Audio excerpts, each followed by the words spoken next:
On Point, hosted by Peter Van Artryk. Conversations with interesting and informative experts on technology, branding, culture, social media marketing, and other great topics. Hello again, everybody. I'm Peter Van Artryk, your host for On Point, brought to you by our good friends at Wells Media, which includes Carrier Management, Insurance Journal, and other fine publications. Our guest today is Valkyrie Holmes, who's the CEO and co-founder of Faura. And for those who can surf safely or safely surf, it's faura.us. And we're going to dive into the company. We're going to learn a little bit from Valkyrie. Welcome, Valkyrie, to the show. Thanks so much for having me, Peter. Great to be here. Yeah. God, I have so many questions for you. I was talking with Will Jones, my friend at Independent Agent Magazine, and he mentioned you and said you got to have her on your podcast. She's a super smart whiz kid who started InsurTech at age 20. I don't know if that's true, but you can tell us. And I'm like, okay. And then I started looking at some of your posts and your company online, and you do sound like a super smart whiz kid. And that is a very old phrase or description, so apologize for that in advance if it doesn't quite suit you as you would describe yourself. But in general terms, was he right? First of all, yes, I should be talking to you, but are you a super smart whiz kid? No, I love that. I don't think I've ever actually described myself as a whiz kid. But I think I do have a passion for just like doing things that I think are pretty out of the ordinary for someone that's pretty young. Like right now I'm 21 years old. Started a few different companies at different stages, and now Faura is kind of the big one that I'm really excited about. But ultimately, yeah, you just kind of fall into certain things, I think. But it's very flattering. So I'll have to thank Will. Yeah, okay. Well, so where are you from originally? How did this all get started? At age 21 now, it seems, like most people when I meet them and they've done all the things you've done, they're like 41 or at least 31, and you're 21. So where are you from originally? How did this all, get to where you're at today? Yeah, it's funny. I'm from Las Vegas, born and raised in Las Vegas, and I'm actually in Vegas right now, but now I live out in New York City. And I think a lot of the initial kind of startup mentality and just like wanting to get into insurance tech, climate tech, things of that nature came from just having a lot of time because of things like COVID. So, I'm pretty transparent about the fact that, I got into this industry because I felt like there were a lot of challenges in like the general education sphere around how we look at property risk. And that comes from a lot of different competitions originally, and then trying to start a few different companies and not really going anywhere with original ideas and kind of spinning that out. But in terms of Las Vegas, we're ranked 49th out of the 50 states for education, I'm pretty sure. So I think I just had to get out of my head a little bit, and start experimenting, very classic, like, building things in your garage, type thing. And eventually from there got more and more into software, found my co-founder, and now we've been building for almost 3 years. So it's pretty wild. I consistently have to reflect and think about where I am today compared to 3 years ago. But yeah, it's definitely a lot. Yeah, and you were also a part-time piano teacher and a math tutor way back in the day, whenever that was, since you're only 21 now. And I was struck when I read that, because I thought that is like two distinct skill sets that exercise various parts of your brain. And so you're good at both of those things. I'm maybe more people are than I'm aware of, but I've not heard of that before. That's so cool. Oh, thank you. No, I mean, my mom was very much, the kind of person that wanted to put her children into everything. So I was playing piano from the age of 3. And like she would bring our math books on vacation with us, and we would do math problems before we could go and play outside. Like I think I've just always been like pretty focused in a bunch of different areas because of that. But yeah, I love piano. I love the arts. I love math and science, and I don't think that'd be a secret to anyone, I guess is my point there. Okay, right. All right. You mentioned you wanted to you get in the garage and build things and the software and so forth around InsurTech and Climate Tech. But how did you even pick those things? I mean, it's so interesting to me. How that was that just a chance encounter? Did you wake up one day in high school or something and said, "Hey, school's boring. I want to do something new. I want to start a company. I want to be an entrepreneur." And InsurTech and Climate Tech look like cool places that need a lot of help. Yeah.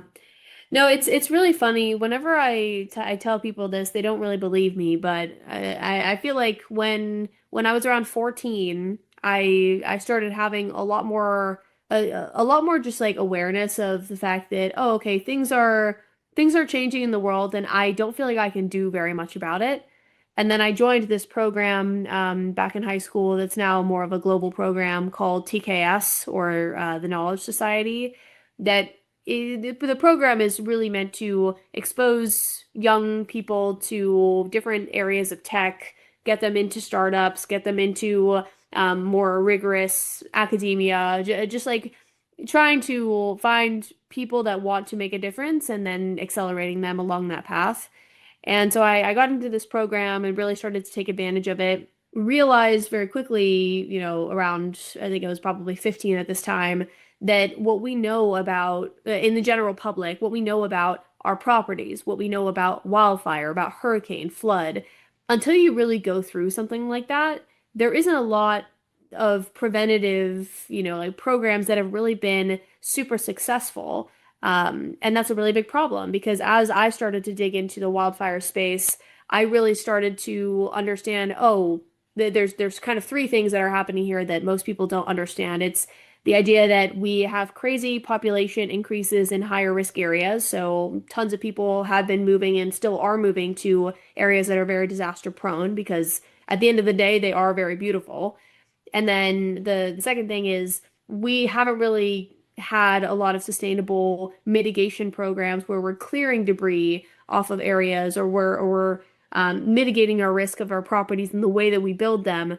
And because population increases have happened so rapidly, we have had to build very fast, which typically means we also have to build relatively cheap. So now you have all these people living in very disaster-prone areas in houses that are not built to withstand the disasters that are now happening and accelerating because of the warming climate.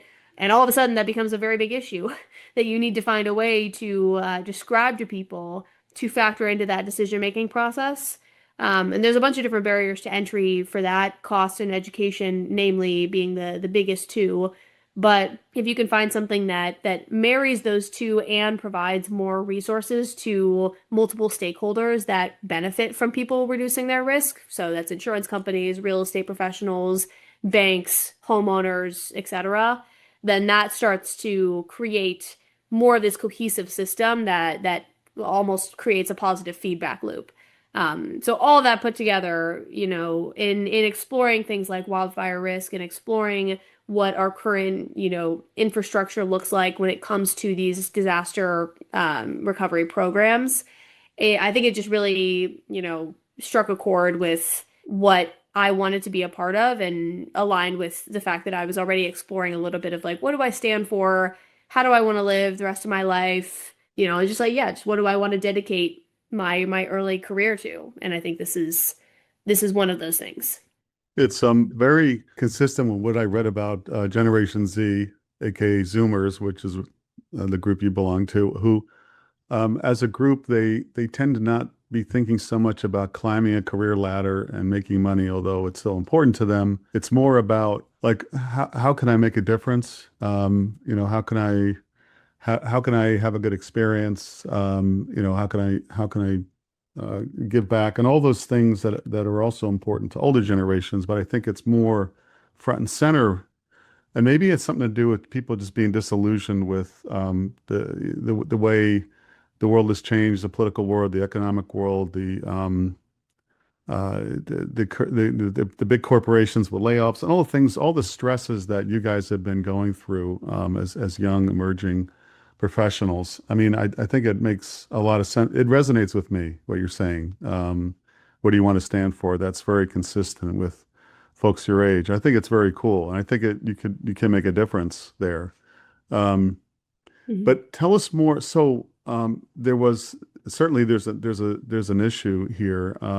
So Fora, the company, is about providing solutions. You mentioned the feedback loop. Can you talk more about does Fora link those groups, carriers, real estate companies, banks, et cetera, or is that a side thing that will happen if you're successful with the mission of Fora?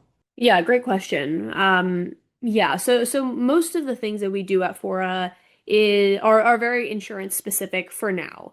I think this lays the foundation of us going into other industries and making an impact there for real estate and for government and for other things. But at least initially, the mission behind what we do at Fora is all about bridging this gap between the policyholder and the insurer, and creating more transparency around the property data that we have on the ground. So what I mean by that is when we work with companies, we're helping carriers collect more verified data about a property's risk, namely in pretty disaster-prone areas, in partnership with their policyholder. And what we found is that when you collect data from aerial imaging providers or maybe inspections, maybe there's like permitting databases and public resources, there's a couple different things that happen there that are part of the reason why we don't have as much visibility as we used to have into our properties today. One of which is the reliance on public data sources. This woman, Astrid, she posted this fantastic article, kind of breaking this down in more detail, but it's the fact that a lot of providers rely on repackaging a lot of public data sources and adding their own analytics on top of it. But with public defunding of some of these more, potent organizations, things like NOAA, FEMA, we are starting to already see the feedback from that, which is that all of our data sources, all of our property information is going to become more and more outdated as we go along, which ultimately means insurance companies are pricing and underwriting on very limited, very limited information year over year. So that's the first kind of part of that. The second part is that for the majority of these data sources, we don't really have a good view of the property on the ground unless you're paying an arm and a leg for inspections on every property. And if we marry that concept of getting things on the ground with the idea of engaging your policyholder, so walking someone around their property, they take pictures and videos, we couple that with third-party information, then all of a sudden that becomes a more cohesive picture for an underwriter to be able to say, yes, on a quick basis, these are the risks that we have. This is what we're comfortable with. I'm confident in this decision, and then we can move it forward and create a better world for those customers. So that's kind of like the overall mission of Fora. We work with carriers and now brokers. We just started, releasing our broker platform for agents to be able to generate reports and submit those with their carriers to understand more of their risks that they're submitting. But yeah, so lots to say, everywhere on on that topic, Yeah, but that's the right. big gist. There are some there are some insurtechs that well, there's a whole bunch of them as it relates with property from before before pricing the policy, but also claims and so forth, inspections around claims, and a lot of them are AI driven or driven by technology that kind of knows what's inside a building or something. And what you're describing is you're not necessarily flying a drone or having some other service fly a drone, right? You're linking the homeowner, and maybe they're in a disaster prone area, and they've taken some steps to mitigate, perhaps like they cleared the brush or whatever they're doing. They have a special roof or special materials on the side of the house that are fire resistant, for example. But they're involved in the collection of you said pictures and video, right? So that's different than just flying a drone. They're aware of what they're doing, right? Is that how it works? Yeah, so the biggest thing for us is again we're trying to combine getting information that's verified on the ground with the policyholder. So we're not using any drone technology or like we're confirming it with things like aerial imaging, satellite, and like permitting databases and whatnot. So we are taking a few of these like third-party attributes, but for the most part it's policyholder driven. So yeah, you would get a text that has a link, so there's no downloads necessary. Hmm. And you use this link, you open it up on your device, you walk around, you confirm some information, and then you also collect photos and videos from your camera of your most potent risk factors that we can then use to generate reports for both parties. Hmm. Um, Okay. so and I think the most interesting part about that that we've seen is if you give your policyholder things in exchange for this acquisition of data, then the likelihood of completion, but then also the satisfaction rate of a service like that bumps up, 30 to 60% in some cases. So what we've seen is we give a policyholder their own version of this report that says, this is your survivability score. So we take all these elements and then we score them based off of how likely this property is going to survive the next disaster. And then we recommend action items to that policyholder that are personalized to their property. So for that, it would be something along the lines of, oh, okay, we saw that you like to lean lumber against your property and you haven't cleared off your roof in a while, and maybe you don't have a wind-rated garage door in something like a hurricane-prone area. So it maps out, here are all the things that your policyholders should do or that you as a policyholder should do to not only protect your property, but also make yourself more profitable as a consumer, to be able to keep your insurance policy or even qualify for discounts. So that's kind of the feedback loop that I was talking about in the beginning, which is if we give people the tools to help them reduce their risk and maintain it year over year, they start to associate that with a more affordable insurance policy, which ultimately helps more people not only qualify for that, but just save more properties and make that education process more embedded. Okay. That's cool. So, the customer for this, you mentioned it's carriers and brokers. They're the ones who pay the freight, and the app is provided to the policyholders, right? Yeah, that's it. Okay. So ultimately, would the idea be that people would start seeing, start playing more active role in risk management and seeing the linkage between, you said keeping your policy. That's if you're in a wind-prone area or fire-prone area, that's like that's a thing now, like to even have a policy. Yeah. But then the discount part, I could see a scenario where people would start to change their behavior, right? If you say on a street, people kind of mimic what their neighbors are doing. You would get a pool, I'm getting a pool. You're getting a screening porch, I'm getting a screening porch. Everybody talks. So you could change behavior of people and make it less of a blame game against the insurance industry, but then playing more role in changing neighborhoods, not just one house.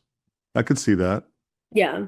Yeah, no, exactly. I think this is all about kind of gauging and quantifying consumer engagement and behavior, essentially. So when we talk to a carrier, typically we're trying to understand, okay, how are you interacting with your policyholders today? What does your non-renewal process look like? And I use this example a couple different times, which is this idea that, we recently had a policyholder who was non-renewed by their insurance company because of pooling on her roof.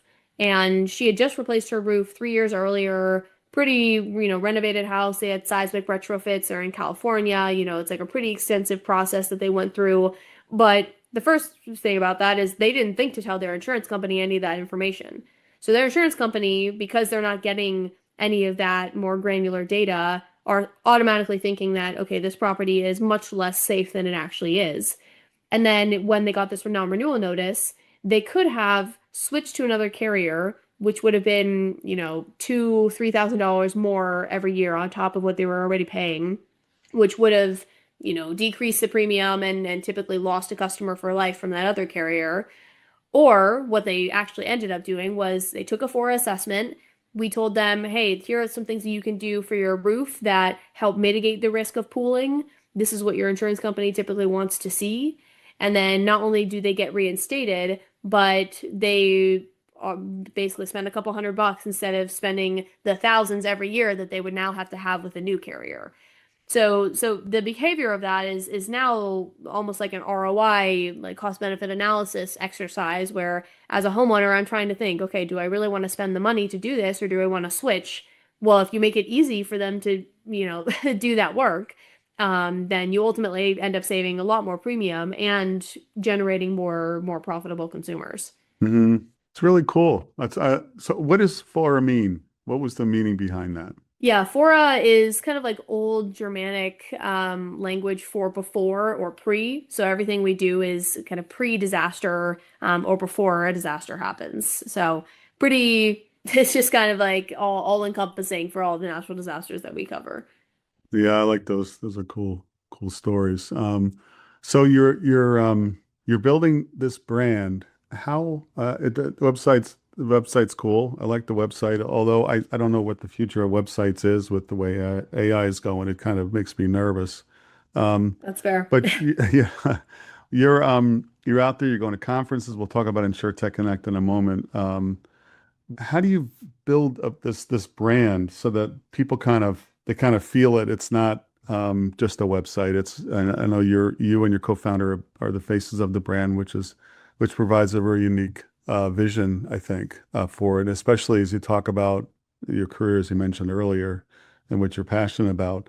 But what have you learned about branding so far in your young life, and what do you how do you transfer it so that people, your policyholders, people using the app, but also the people who pay the bills, the carriers, the brokers feel this as much as you do? Yeah, no, I think it's such an important question. And honestly, like carriers ask themselves, especially in, like marketing and branding, they ask themselves this all the time. It's how do we associate like a good neighbor or, like the Geico Gecko with our brand so that people feel like, okay, they trust us, they've seen this before. And I think we took almost a similar approach to that where we need people to not only understand that this is an option, that this solution could actually help a lot of people, but also that it is the way that insurance is moving forward anyways. So like really it's we talk a lot about the fact that, now there's surveys that say 60% of consumers want more personalized communication, digitized communication from their carriers. So people are paying more for insurance and they want more value from their insurance companies. Insurance companies want to, they're in the business of selling protection. And at the end of the day, we want to feel like our policyholders, like if I'm a policyholder, I want to feel like I'm being protected, like I feel like I'm being cared about. And it unites all of these different concepts. So I think in terms of the brand itself, we took a very simple approach, which was lead with value. And I know that, as a young founder, as a young person in insurance, that is kind of the first thing that people see, and they make judgments off of that initially, right? And that's everyone. That's me, that's you, that's everyone. But I think in us leading with the value that we provide, with the fact that, hey, we can get you up to 6 times the amount of information that you typically get, that's more qualified, that's verified by a policyholder, that they feel good because you're protecting them, you're giving them these resources, and you don't have to build out these custom solutions for your consumers because we already do that, right? It's about like uniting all of these pieces, and if we lead with that, I think people start to take notice. And that's why also like on our LinkedIn and all of our socials, we make a lot of jokes on there and we try to make people laugh and like make it engaging, but at the end of the day there's always something educational in it, and we feel like it's really important to keep people on the same page in terms of where the industry is headed. So yeah, I think, the natural disaster space is already one that pulls on the heartstrings a little bit. So I won't say that it's all just everything that we've done. But it is a really big problem, and it continues to illustrate how much of a problem it is for the industry. So we just want to make people feel like they are important, that they matter in the context of like being a policyholder, and that there are things that you can do Mm-hmm. Mm-hmm. to understand that. Yeah. So what, yeah, you're right about the pulling at the heartstrings. I mean, and there's so many different kinds of natural disasters today. So what, in a general sense, as you go out and talk to other founders and investors, et cetera, what is your impression, on the state of insurtechs today in a general sense? Yeah, I mean, I think it's a really interesting space that honestly, if I was building a startup like this, like 5 years ago, 6 years ago, it would not be as friendly. Like I know the insurance industry has really warmed up to the idea of people coming in and building things for the industry that solve a lot of these challenges.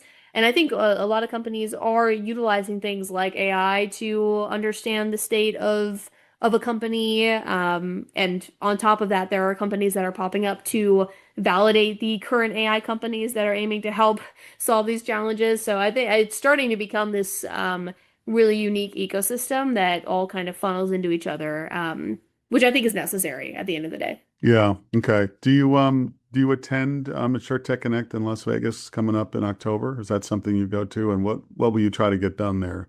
Yeah, yeah. Yeah, we've been to ITC. We went last year and we actually won two pitch competitions there. We won the Guidewire Insure pitch and the State Farm pitch competition, which was really, really exciting. And Nice. because of that, we're coming back this year. And we have a booth, and ultimately our goal is just to meet carriers, MGAs, and insurtechs that are writing business in these higher risk areas, or that are providing services that allow people to write more business in these disaster prone areas, and helping them just get more qualified data. Hmm. Helping them on that side, helping them with policyholder engagement and just understanding those insights. And I think that that'll be a big thing. I know we're hosting a couple events. I know I'm hosting a panel as well. So happy Cool. to chat with anyone that's going to be there. I think it'll be great. Yeah, yeah, I look forward to seeing you there. I wonder, at those meetings, and there's other obviously InsurTech meetings as well around the world. But I'm struck by this kind of mashup between the customer being the carrier, but then also investors and then founders. Is there something about being a founder that people often misunderstand what your life is like? Not just walking into these meetings, but just in general. Yeah, I mean, I think there's definitely a lot more literature out there now about what it's like to be a founder. So maybe this is misplaced, but at least in my circles, with my family and just like, friends that maybe aren't in startups or aren't in tech, I think you really do make this company like a part of your personality, a part of you, a part of just like your like everything I think about is insurance and climate related. And I'm constantly working. Like so I don't know if it's something that people misunderstand necessarily. I think it's like people know that founders have to work more than, the average person in like a just like standard tech role. But I think the obsession about a problem and like the determination is what sets a lot of founders apart. So for me, I am here technically on vacation with my family, and I've still worked 10 hours every day. I find some way to. I had my laptop open when I was getting my hair done yesterday. So it Yeah. really does. But like at the same time, I love it. Like people will Yeah. will hear that and they'll say like, "Don't you want to take a break?" And I feel like I have a lot of good people around me to tell me when I do need to take a break. But I just love this Mhm. company. I love this job. I love creating a product that people love that actually like solves a pain point for them. So yeah, I think it's a very unique position to be in, but I couldn't be happier, as much of a cliche as it is. Yeah, it is a cliche, but I feel, quite fortunate myself that I really love what I do as well. It doesn't feel like work. I mean, I know it's work, Yeah. and I know your generation's a lot more cognizant of how stress can impact your health and so forth over time. But if you love what you do, it's not quite as stressful. It really is fun. I'm with you on that one, Valkyrie. I do feel that way about my career, which is many more years than yours. But it's I can tell as you're describing this that you do like what you do. Yeah. No, I mean, I think that's important. I really do. Hmm. And I know there's a lot of people that maybe are in positions where they don't really love what they do, and maybe that's just a function to allow them to live the life that they love, right? Hmm. I think there's a lot to be said about the balance there, but as of right now, I'm just trying to do what I can with what I have and make some kind of difference. Which I Yeah. think, will be really cool. Yeah. Well, since you know math and you know the piano, you probably are, even though you are obsessed with Flora right now, there are other things probably in your mind bouncing around. So what is Girls Ignited? For example, because you are very transparent in your social posts and your causes and so forth, from what I've observed. And it sounds like you're the type of person that wants to help others. So I don't know if that's an example of that, but Girls United kind of, I wanted to ask you what that was. Yeah. Yeah, no, I mean, Girls United, I was a part of a volunteer program, and I guess still technically am, although I haven't done as much recently, just because of everything Yeah. everything going on conference season. But yeah, it's really a program that's meant to kind of connect young girls to more STEM and tech roles. Hmm. So I still do think we have a I think it's more of like a confidence Hmm. thing with a lot of girls, and I experienced it myself. I'm speaking from personal experience that as if I were to think about engineering, I wouldn't even know where to start Hmm. when I was younger, and you just kind of have to like have the confidence to hop in and take that leap, and that takes a long time to cultivate. Like I still have my days where I am definitely not as not as confident as I need to be to make a lot of those things, and you just start to have to develop that determination. Hmm. Um but yeah, no, I mean it's a program that puts on these events that connects people with other mentors that can help them along their career path. And I love it. I love Hmm. programs like that. There's a couple other programs that exist that have actually been getting more and more into insurance and the insurtech space, which I think is really fantastic. And a lot of people forget that there's a lot of the insurance industry, like more than half of the insurance industry is women. Hmm. So like there's a lot of opportunity here to accelerate a lot of people. So yeah. Yeah, that's a really good point. I don't know on the carrier side, if it's 50-50 or more women, or I could very well be, but I can tell you on the distribution side, agents and brokers, there's a lot of females, and a lot of women are coming, have been there already. Many of them in the old days were in service, customer service, etc.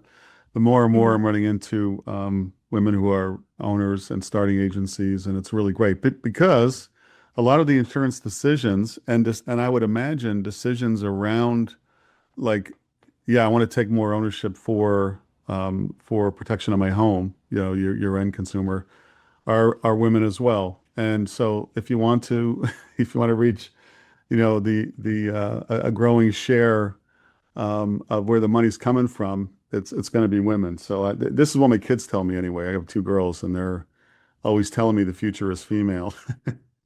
Yeah, yeah. I'm sure No, they I stole love that it. from I a love it. T-shirt somewhere, but it's No, very it's true, and great. I think it's great. I think it's provided a needed balance in the workplace. I need to check into that statistic because that's very exciting to me because I grew up in a world where it was rather male, pale, and stale in the insurance industry. And change is a good thing. But back to you. I want to find out at your ripe age of 21, what have you screwed up so far? What have you looked back and said, I shouldn't have done that? Although you have plenty more, you have a lot more time to make a lot more mistakes. Hopefully there'll be small ones, all right? Because that's a part of life because it's not a straight line. But is there anything that you learned? Anything that you could share? Yeah, no, I mean, definitely. And honestly, I hope I make more mistakes so that I can just learn from them. And I think if I'm not making mistakes, then there's something that's Right. much more wrong. But yeah, I think for me, the biggest thing that I initially struggled with was just kind of getting to the point where I could I could take the leap, but really understand the problem.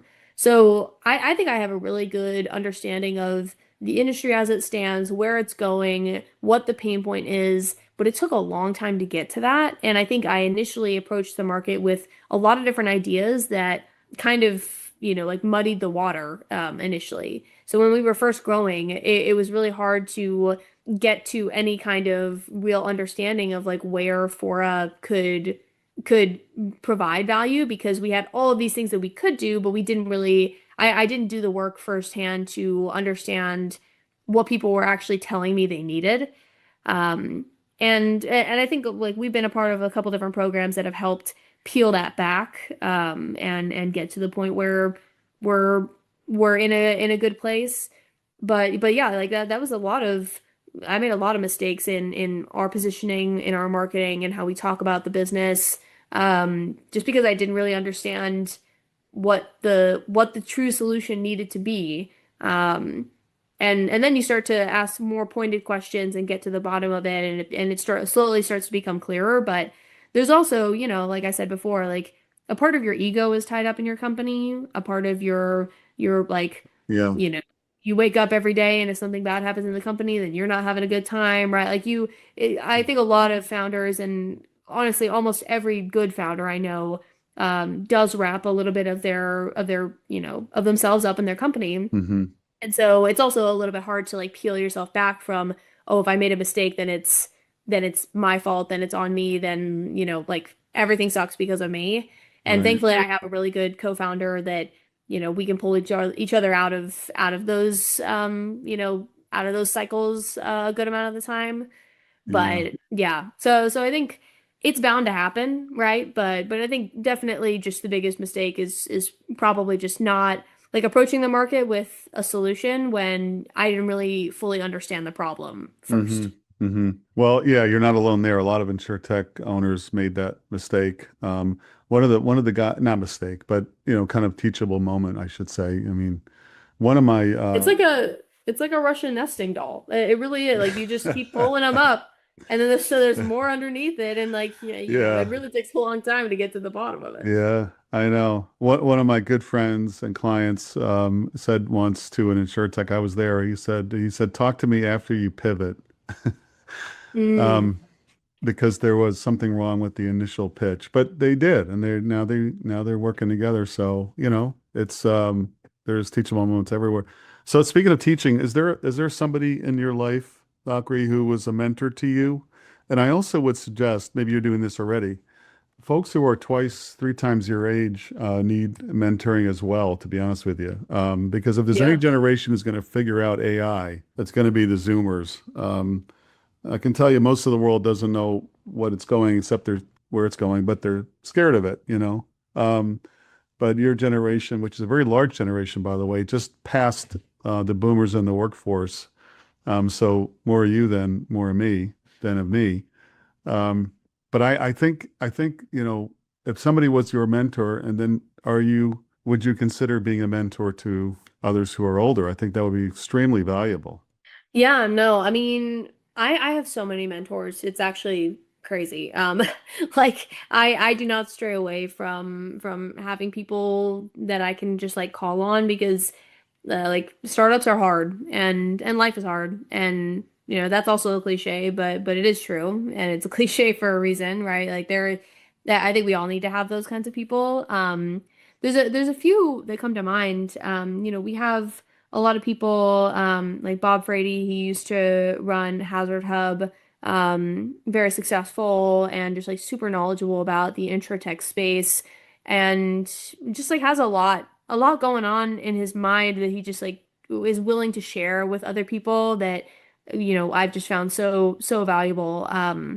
Max Drucker, founder of Carpe Data, he has also been just like, just so willing to understand our process, to understand our value proposition and give us feedback and really just get into the weeds of how we need to be approaching this market. And as someone who's been in the space for a decade, like that is just so invaluable as someone coming from outside of the insurance industry, right? And there's definitely other people, Marissa Buckley, Audrey Torrance. I'm probably forgetting like a million other people at this point. But just like also a lot of just like really powerful, strong, super impressive women that have like made their career and now want to share it with other people. Yeah. I really just gravitate towards them. And I think a lot of people just resonate with the fact that like at the end of the day, we're in insurance to help people. Like this is not about like, obviously I want our company to be successful and I think we will be successful, but at the end of the day, we came into insurance because it's this very unique financial incentive mechanism that gets people to change. And if we can marry that with what we need to have on like a property risk level, then that solves the problem. And I think people gravitate towards that. And there's been a lot of people along those lines that have refined that with us.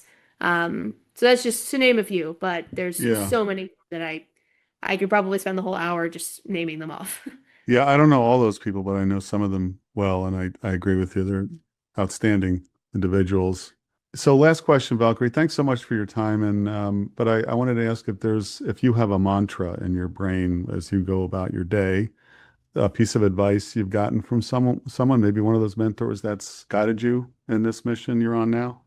Yeah. And this will come off, different to different people, but my mantra has always been like for the last, like 6 years, that you're not special. And a lot of people will take that and be, you can be very pessimistic with that statement, but I kind of view it as like nobody's special, so everyone has something in common with one another.